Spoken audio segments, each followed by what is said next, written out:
Hello student, कैसे हो? आशा करता हूँ ठीक ही होंगे। तो आज हम एनसीईआरटी मैथमेटिक्स क्लास नाइन्थ का चैप्टर 7 जिसका नाम है त्रिभुज, इसका जो है इंट्रोडक्शन पार्ट देखेंगे। तो देखिएगा, त्रिभुज इसमें दिया है कि आप पिछली कक्षाओं में त्रिभुजों और उसके विभिन्न गुणों के बारे में अध्ययन कर चुके हैं। आप जानते हैं, तीन प्रतिच्छेदी रेखाओं द्वारा बनाई गई एक बंद आकृति को त्रिभुज कहते हैं। त्रि का अर्थ है तीन और भुजा का अर्थ होता है भुजाएं। तो त्रिभुज में तीन कोण और तीन शीर्ष होते हैं। यहाँ पर देखिएगा, एक त्रिभुज बनाया गया है जिसमें तीन भुजाएं हैं, और ये ए बी और सी करके तीन शीर्ष है। और इसको जो रेखाएं हैं इनको हम भुजाएं कहते हैं, और ये जो कोने हैं इनको कोण के नाम से जाना जाता है। तो तीन कोण और तीन भुजाएं होती हैं किसी त्रिभुज में। तो इस त्रिभुज की एक भुजा ए बी है, एक भुजा बी सी है, एक भुजा ए सी है, और एक कोण ए है, एक कोण बी है, एक कोण सी है। कोण का नाम तो पहले ही बताया जा चुका था कि कोण का नाम कैसे, जैसे कोण बी लिखना है तो ए बी सी लिखेंगे, कोण ए बी सी। और ए का नाम लिखना हो इस कोण का तो इसका नाम होगा बी ए सी, और सी का नाम लिखना हो तो ए सी बी। इस तरीके से कोणों का नाम हम आसानी से लिख लेते हैं। इसके बाद जो आगे है, त्रिभुजों की सर्वांग समता कनकरेंसी है। कनकरेंसी ऑफ ट्रायंगल्स, देखिएगा क्या होता है।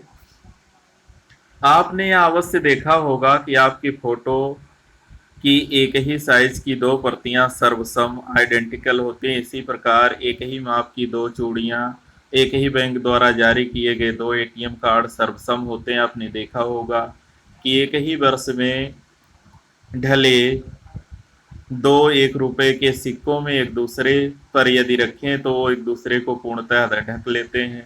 तो ऐसी आकृतियां जिनके सभी अंग बराबर हों, सर्वांग सम, यानी सभी अंग समान हों, तो उनको हम सर्वांग सम आकृति कहते हैं।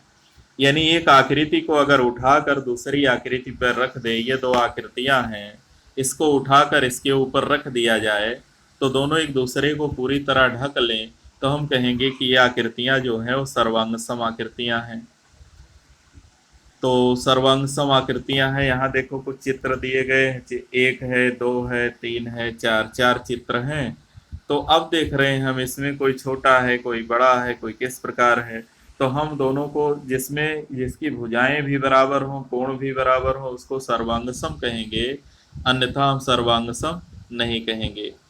तो यहाँ पर जो है हमको दिखाई दे रहा है कि इसकी कोई भी आकृति सर्वांगसम नहीं है, या अगर हो सकता है आकृति 1 और 4 लगभग समान दिखाई दे रहा है तो ये सर्वांगसम हो सकता है। इसके बाद देखिए कुछ दिया गया है, जैसे कौन सा सर्वांगसम है पूछ रहा है। तो इसकी लंबाई 4.5 है, 4 है, 5 है। देखते हैं और किसी का 4.5 है, 4 है, 5 है। तो ये दोनों सर्वांग सम होंगे, भले ही उल्टे सीधे बने हों। इसके बाद 4, 5, 4.5 ये भी सर्वांग सम होगा। ये 4.5, 4, 5 ये भी सर्वांग सम होगा। और इसके बाद जो बना है ये देखिएगा 5, 5, 5 ये सर्वांग सम नहीं होगा, किसी के सर्वांग सम नहीं होगा। तो इस आकृति में जो आकृति संख्या 5 है वो किसी के सर्वांग सम नहीं है, और बाकी सभी सर्वांग सम होते हैं। जो सर्वांग सम का चिन्ह है यहाँ पर बनाया गया है, त्रिभुज पी क्यू आर सर्वांग सम त्रिभुज एबीसी। दो बराबर लाइन है, बराबर की तरह ऐसे, फिर एक लाइन इस तरीके से लगा दी जाती है, तो इसको हम सर्वांग समता का चिन्ह मान लेते हैं। इसके बाद है त्रिभुजों की सर्वांग समता की कसौटियां, यानी त्रिभुज कब सर्वांग सम होते, किन स्थितियों में हम दो त्रिभुजों को सर्वांग सम कह सकते हैं, वो कंडीशन यहाँ दी गई है। तो पिछली कक्षाओं में आप त्रिभुजों की सर्वांग समता के लिए 4 कसौटियों को जो है उसका अध्ययन हमने किया है, उसका यहाँ पुनरावलोकन करेंगे, एक बार फिर से उसको देखेंगे।